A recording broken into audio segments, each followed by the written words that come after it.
For a while, I was noticing that my sleep quality had been pretty poor, but I had no idea what could be causing it.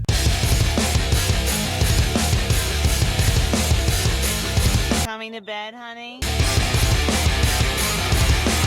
Okay, so maybe I knew exactly what was causing my poor sleep quality. Stimulants like caffeine and alcohol being in my system too close to bedtime, intense brain stimulation like creative projects, video games, and social media, and of course, the increasingly infamous blue light that our phone and TV screens emit.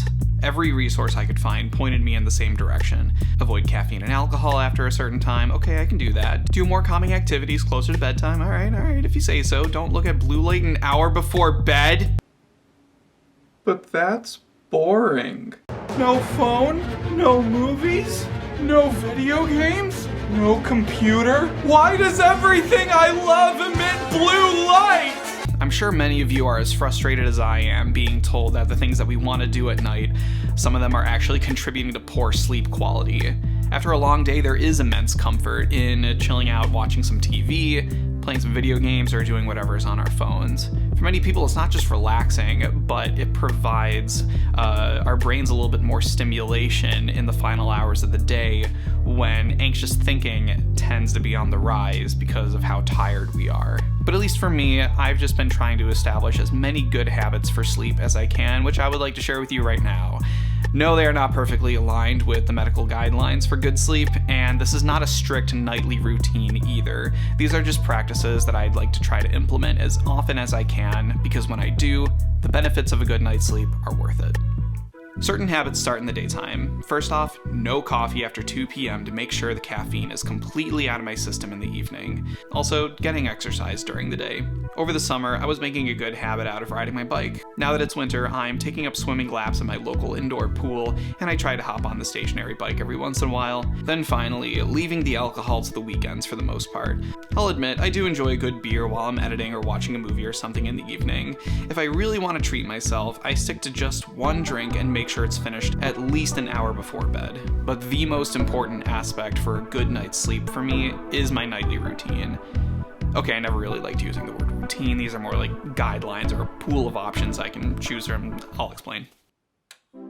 I try to stop all of my high stimulation activities between 10 and 10:30, with the goal of getting into bed between 11 and 11:30. And yes, during this time, I do avoid blue light as much as I can. This is a good time to note that while I do set my phone to night shift mode, which warms the colors of the screen and decreases the amount of blue light, a lot of studies say this isn't actually enough to rid yourself of the negative effects of screens late at night. Usually the first thing I do is grab my journal and just spend a few minutes writing down what I have going on tomorrow, and maybe getting out some thoughts if I need to. But the priority is definitely on tomorrow's tasks, because that's especially important for my next step.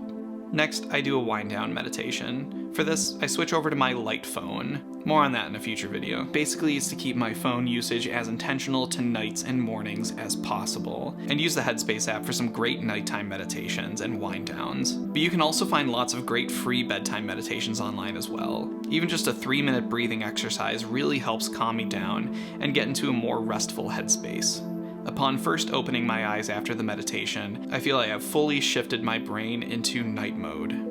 For the remainder of the night, I spend my time doing some activities that I have reserved for just this time of night. All the while, I leave my phone in the other room, but play calming music through my wireless earbuds to keep me in this calm headspace. I'll often save easy, calm chores for this time of night. If I did laundry or ran the dishwasher earlier in the day, this is the time I like to fold the laundry or put the dishes away. I'll avoid anything more physically demanding than that, like hand washing dishes or wiping surfaces, as I don't want to get my heart pumping too much. And then, the biggest hurdle I had to overcome: keeping myself entertained and relaxed without screens. One way I do this is spending some time reading. This may be obvious to many. Reading is one of the best things you can do before bed for better sleep. For me though, reading has been one of those habits that I've gone in and out of. I don't always have a book that I really feel attached to, and sometimes I really just don't feel like picking one up.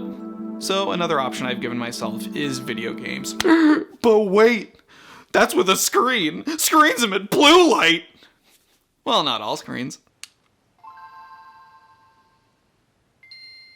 Oh yes, ladies and gentlemen, I have cheated the system. There is no blue light being emitted from this original Game Boy Advanced LCD screen from 22 years ago, because there is no light being emitted from it at all. through the challenges of holding it very specifically under the only ideal lighting conditions for this kind of screen. The screen sucks. How did any of us play this shit? I actually find spending some time with my Game Boy to be quite nice before bed.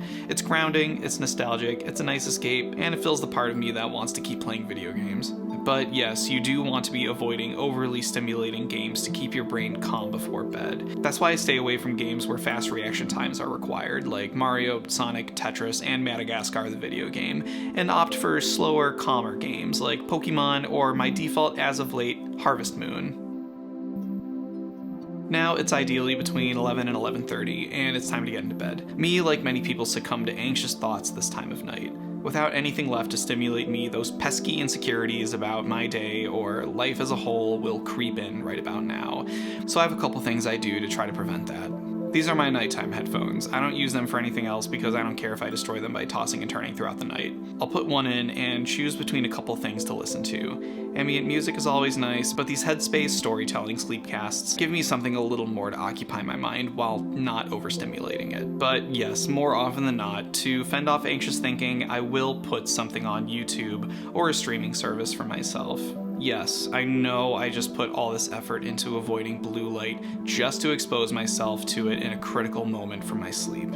But I have a couple of guidelines for myself around this. First, it must be a long video, at least 20 minutes. When I watch anything shorter, I'll just end up using more brain power choosing which video I'm gonna watch next. This basically makes TikTok a death trap, one of the reasons I have banished it from my light phone. Also, the content can't be too overstimulating, nothing too loud or fast-paced, or something that's gonna make me laugh out loud. I have some default YouTubers that I really like listening to, but I've also recently discovered the perfect shows to fall asleep to. Stepping softly in a danger zone, no weapon in my hand. We are the I can always default to falling asleep to these old Star Wars cartoons because they provide a fun, calm, escapist vibe while being so damn boring. dinner is served. Like, I'm telling you, nothing interesting happens in these shows. This is ideal programming to fall asleep to. That being said, can we also just talk about how Droids introduces a villain named Kybo Ren? You know, like 30 years before this guy. I want answers, Jeffrey Jacob. So that's pretty much everything that I'm doing to try to get a better night's sleep. Again, these are not strict routines. There are weeknights where I forego these habits altogether, and yes, on weekends, this routine goes completely out the window.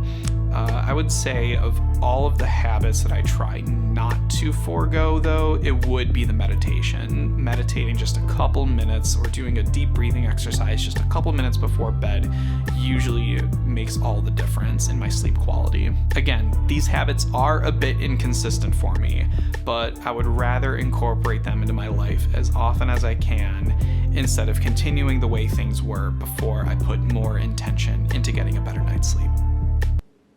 None of that got in the bucket.